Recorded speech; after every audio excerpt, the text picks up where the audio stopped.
मी आता इथे कशासाठी आलो?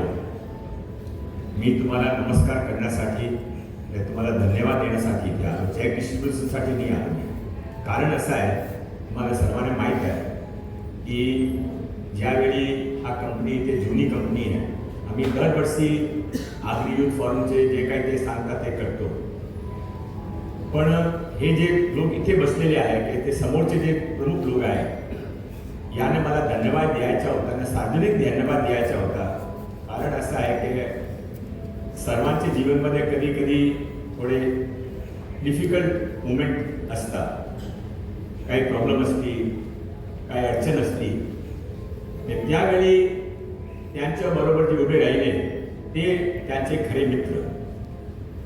आमच्या कंपनीवर पण प्रॉब्लेम आली होती आणि ते प्रॉब्लेममध्ये ज्याने जास्त फायदा घेतला होता ते सोडून गेले, पण ज्याने काय फायदा न घेतला होता हे सर्वजण आमच्या बरोबर उभे राहिले. म्हणून माझ्या मनापासून तुम्हाला धन्यवाद करण्यासाठी मी आता इथे आलो. आता नेहमी येणार आहे. गुलाब अजय साहेब, दरवर्षी तुम्ही हा कार्यक्रम नक्की करा, जगह तुमची निवडा. दरवर्षी आपण 100 लोकांना तुमच्याप्रमाणे 10,000 रुपयाचे चेक तुमचे प्रोग्राममध्ये किंवा देवा किंवा नंतर करा. हा तुम्ही एक परमानंट आपला कमिटमेंट समजून घ्या. आपण नक्की करू. आता गुलाब अजय साहेबांनी ते स्किल सेंटरची डिमांड केली, फक्त तुमची जानकारीसाठी. आता फाउंडेशनतर्फे राजेश बोरे साहेब अजून आपले स्किल सेंटर सुरू आहे. त्यामध्ये आता आजची घडीमध्ये 290 विद्यार्थी आहेत आणि त्यात ते आपण beauty parlour, advance computer course असे 3 कोर्स आहेत त्याने शिकवत आहे. फुल चालतं, ते वेटिंग लिस्ट आहे. आता आज आपण ते माझ्या स्वागत केला, फार चांगली कृष्ण भगवानची मूर्ती दिली. तो धन्यवादसाठी मी काय करू हा माझ्या मनामध्ये प्रश्न होता. तर मी माझ्या हातामध्ये बिझनेस काय नाही, कारण माहिती आहे आणि मी आता 5 वर्षापूर्वी बिझनेस सोडला आहे. त्या राजनीतीमध्ये ज्यावेळी मी मुंबई भाजपाचे अध्यक्ष बनलो त्यावेळी मी शेअर डायरेक्टरशिप सर सोडली. तर मग अभिषेक माझ्या मुलगा त्याने आता लंडनमध्ये त्याने फोन केला, ते विचारला की ते आता तिथे सकाळी 5 वाजली आहे, तरी किती लवकर उठतात म्हणून त्याने फोन उचलला. तर त्याने सांगितलं की त्याने स्वागत केलं, पण अजून एक त्याने अट पण ठेवली आहे. त्या मूर्ती दिली आहे, पण मूर्ती घरी घ्यायची असेल तर आमची तुम्ही अट ऐकून घ्या. तर त्यांची डिमांड अशी आहे की आपण ते स्किल सेंटर सुरू करू शकता का? तर त्याने सांगितलं की बाबा आपण ती तुम्हाला मनामध्ये आहे, त्याची जी डिमांड आहे तुम्ही ऐकून घ्या, करा. तर ते आता आपण आम्ही त्या सर्वांची समोर घोषणा करतो की दिल्लीमध्ये जे आपला जुना ऑफिस होता त्यामध्ये आपण 6 स्किल सेंटरचे नवीन रूम 15 होईपर्यंत तयार करून 1 रूमपासून तिथे आपण सुरू करून त्यामध्ये काय नवीन कोर्स आहे ते मी आता सुचवतो. आता त्यामध्ये मी आता त्या कार्यक्रमामध्ये रवींद्र चव्हाण साहेबांचा फोन आला होता. हे आपला नेहमी श्रीकांत शिंदे साहेबांचा फोन आता मला नेहमी रवींद्र चव्हाण साहेबांचं मार्गदर्शन मिळतात. तर ते दोघेही आपले नेते आहेत. दोघांना मी धन्यवाद देतो. ते दोघे आमचे बरोबर राहिले, त्यांच्या हासाठी पण धन्यवाद दोघेही.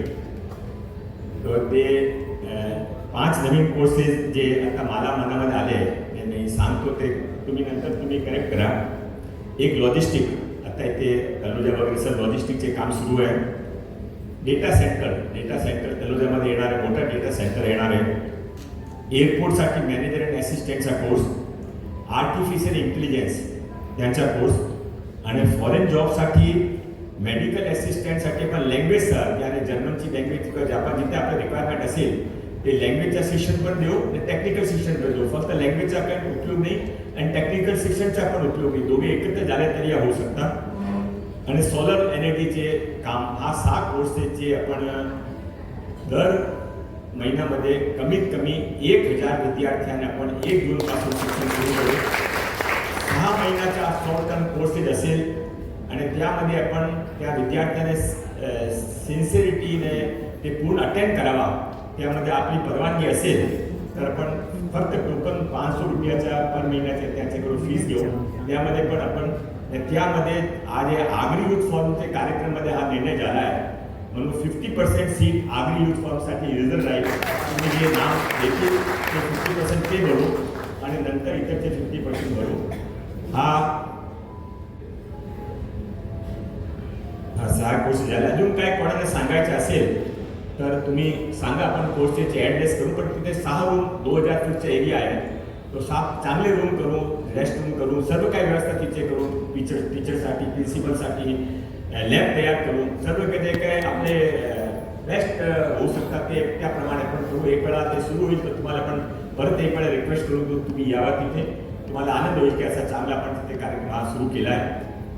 मैं अपनी बात समाप्त करने से पहले दो बातें आपके साथ में और शेयर करना चाहता हूँ. मैं 1995 में पहली बार MLA बना और उस समय मैं भाईकला में रहता था. तो मलबारी में सीट खाली हुई. मैं 2 महीने पहले मलबारी में रहने गया, विश्व परिषद में काम करता था और मैं उस समय मैं बिल्डर लाइन में काम करता था. बिल्डर था, मैं तब भी बिल्डर था. आज भी मैंने बिजनेस छोड़ा, तब तक मैंने बिल्डर दूसरी लाइन को की नहीं. तो तब मैंने उसके बाद 95 के बाद में 7 चुनाव हो गए. पहले चुनाव में 400 वोट से जीता और इस बार मोरे साहब आप और हम साथ में काम करते हैं. इस बार की मेरी लीड 92,000 की थी. तो लीड बढ़ती चली. उसका कारण क्या है, मैं उसका कारण आपके साथ शेयर करना चाहता हूँ. उसका कारण ये है कि शुरू में बिजनेस में अकेला चलता था, बाद में मेरे बच्चे आ गए तो मैंने उनको बताया कि बेटा अपन जो ये बिजनेस इतना बड़ा हुआ है, इसमें मेरे में बहुत मन से बात करने की हिम्मत करता हूँ. जगन्नाथ पाटिल साहब जानते हैं, कम बोलता हूँ पर साफ साफ बात करता हूँ. इसलिए कभी याद नहीं करना पड़ता कि किसको क्या कहा था, क्योंकि जो बोलता हूँ यहाँ से बोलता हूँ, यहाँ से कभी ज़्यादा नहीं बोलता हूँ. तो मैंने बच्चों को बताया बेटा अपन 3 बार चुनाव जीत चुके हैं और अपना बिजनेस भी अभी बड़ा हो गया है.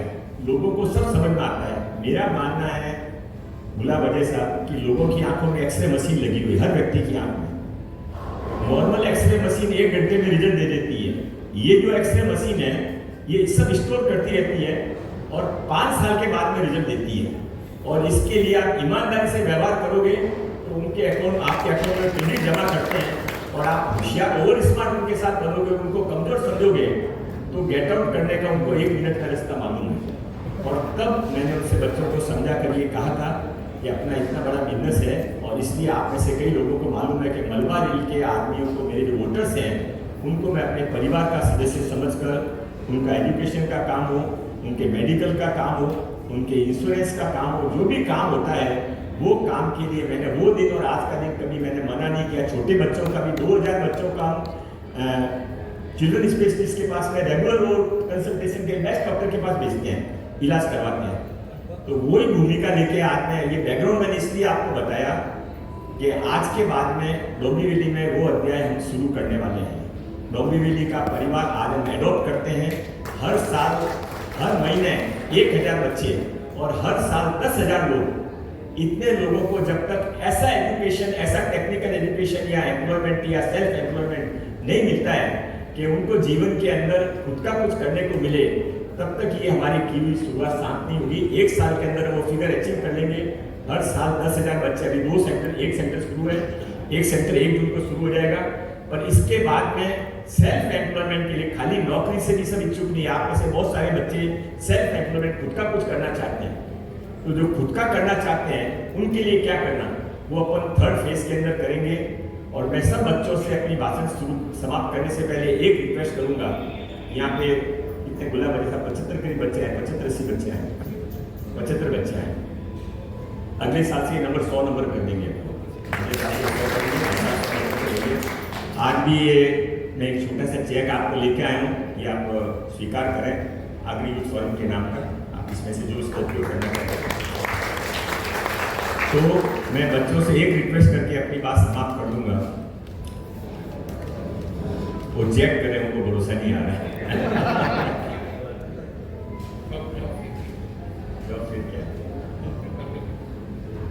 जॉब फेयर तो खैर कर ही सकते हैं, जब भी आप चाहेंगे करेंगे. गुलाबाजी जी मेरे बहुत जूने मित्र हैं, कभी मेरा साथ नहीं छोड़ते हैं. बहुत धन्यवाद आपका. तो मैं लास्ट बात कह के अपनी बात समाप्त कर देता हूँ. मैं बच्चों से एक रिक्वेस्ट करना चाहता हूँ. मेरे पास जगन्नाथ पाटिल साहब स्किल डिपार्टमेंट है. तो महाराष्ट्र के अंदर 2 लाख बच्चे हमारे ITI में और अलग अलग जगह पर पढ़ते हैं. तो मैं सब जो हमारे स्टाफ के सीनियर लोग उनको यही कहता हूँ, कभी क्या है, कोई ज़माने में ITI का बहुत वैल्यू था. गांव में कहीं अच्छे घर में किसी को बच्ची की शादी करनी होती थी तो गांव में जाके पूछ सकता कि ITI का बच्चा कौन, उससे उसमें शादी करने के लिए सोच सकते थे. पर धीमे धीमे वैल्यू हमारी कम हो गया. वैसा हालत हो गया था 5 साल पहले तक तो कि जिसको कहीं एडमिशन नहीं मिलता है वो फिर लास्ट में आधे बच्चे तो उसमें से ITI में पढ़ने आते थे. तो मैंने उनको कहा ये हमारे लिए शर्म की बात है. और माननीय नरेंद्र भाई मोदी जी ने और माननीय देवेंद्र फडणवीस साहब ने और एकनाथ शिंदे साहब ने सब ने हमको ये सिखाया है कि जो करो वो ईमानदारी से करो। आप बहुत बड़े महाराज हैं, आप तो उसाटने के आश्रम के बारे में अभी मुझे बता रहे थे, तो आपको बहुत ज़्यादा धर्म का ज्ञान है, मुझे ज़्यादा ज्ञान नहीं है। पर मेरे को कोई पूछे कि गीता का मतलब क्या है, तो गीता पोथी बहुत बड़ी है, पर मैं गीता का मतलब एक सेंटेंस में इतना समझता हूँ कि आपको जो काम दिया जाए उसको बेस्ट तरीके से करो। आपको सफाई काम दिया तो सफाई बेस्ट तरीके से करो, आपको राजनीति करने को कहा गया तो राजनीति बेस्ट तरीके से करो, आपको पढ़ने के लिए कहा गया तो पढ़ने बेस्ट तरीके से पढ़ो, और आपको यदि ITI चलाने के लिए कहा गया तो ITI बेस्ट तरीके से चलाओ। तो मैं हर समय बच्चों को एक बात कहता हूँ, जो आज लंबी वैली के बच्चों को भी कह के अपनी बात समाप्त कर दूंगा, कि माँ बाप के मन में एक उम्र के बाद में खुद के लिए सपने खत्म हो जाते हैं। 40 साल 50 साल के बाद में आदमी अपने खुद के लिए नहीं सोचता है, केवल अपने बच्चों के लिए सोचता है कि मेरी बेटी जिंदगी में कैसे सक्सेस हो, मेरा बेटा जिंदगी में कैसे आगे बढ़े, और ये उनका सपना सारी जिंदगी अंत तक चलता रहता है। और इसलिए आप जो पढ़ाई कर रहे हो, वो पढ़ाई के अंदर आपको आगे क्या बनना है, कितनी मेहनत करनी है, कितनी ईमानदारी से अपने जीवन के अंदर अपने को आगे बढ़ने की कोशिश करनी है, इसका निर्णय करने के लिए आज घर पर जाकर अपने माँ बाप की आंखों में आंख डाल के एक बार देख लेना, उनकी आंखों में आपके अलावा और कोई सपना नहीं होगा। और यदि वो आपको दिख जाए तो फिर ज़्यादा मेहनत करना, अपने में से कोई अदानी बनेगा, अपने से कोई अंबानी बनेगा, ये कोई ऊपर से आए हुए लोग नहीं है। अंबानी जी एक पेट्रोल पंप पे पेट्रोल डालते थे, अदानी जी एक डायमंड कंपनी के अंदर शॉर्ट एसोर्टिंग का काम करते थे, डायमंड का। तो मेरी भी जिंदगी जैसे छोटी सी मैं बता दूं तो मैंने 300 साल तक मुंबई के अंदर 1800 रुपये पगार पर नौकरी की थी, बस के अंदर घूमता था। मेरे दोनों बच्चों को छोड़ने के लिए मेरी पत्नी ससुराल का दिया वन रूम किचन के फ्लैट में हम रहते थे भाड़े के ऊपर, और मेरी पत्नी हमारे पास टैक्सी के पैसे थे, दोनों बच्चों को हाथ में दो हाथ में लेके बच्चों को स्कूल छोड़ने जाती थी। पर जीवन में जिसने ये तय कर लिया कि मेरे को आगे बढ़ना है, उसको जिंदगी में कोई नहीं रोक सकता। और ये तय करने के लिए अपने मन के सिवा इससे बड़ा कोई राजा नहीं होता। आप सब आगे बढ़ो, बहुत बड़े बनो, और इसके लिए Lodha foundation, Agri youth forum और हम सब आपके साथ में। बहुत बहुत धन्यवाद। जय जय महाराज। अच्छा।